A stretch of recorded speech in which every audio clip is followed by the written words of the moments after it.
Shalom. యెషయా గ్రంథము 59వ అధ్యాయము 21వ వచనము. The book of Isaiah chapter 59 verse 21. నేను వారితో చేయు నిబంధన ఇది, నీ మీదనున్న నా ఆత్మయు, నేను నీ నోట నుంచిన మాటలను నీ నోట నుండి, నీ పిల్లల నోట నుండి, నీ పిల్లల పిల్లల నోట నుండి ఈ కాలము మొదలుకుని ఎల్లప్పుడూ తొలగిపోవు అని యెహోవా సెలవిచ్చుచున్నాడు. As for me, this is my covenant with them, says the Lord. My spirit, who is on you, will not depart from you, and my words that I have put in your mouth will always be on your lips, on the lips of your children, and on the lips of their descendants, from this time on and forever, says the Lord. పాపము దేవుని సన్నిధి నుండి మానవుణ్ణి separate చేసేసింది. యేసయ్య సిలువలో చేసిన త్యాగపూరితమైన అర్పణ ద్వారా, ముఖ్యంగా ఇట్ ఈస్ ఫినిష్డ్, సమాప్తమైనది అని చెప్పటం ద్వారా ఆ ఎడబాటు కూడా తొలగిపోయింది. We are reconcile with God.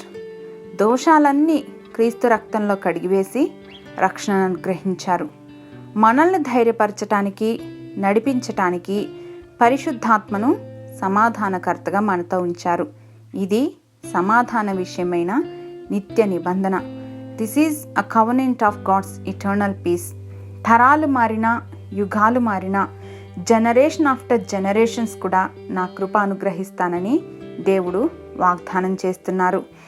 మన తరువాతి తరం దేవుని నామమును ధరించిన వారుగా గుర్తింపబడటం కన్నా మిన్నయైనటువంటి భాగ్యం ఈ లోకంలో ఏదైనా ఉంటుందా? లేదు కదా. It's a covenant of the spirit.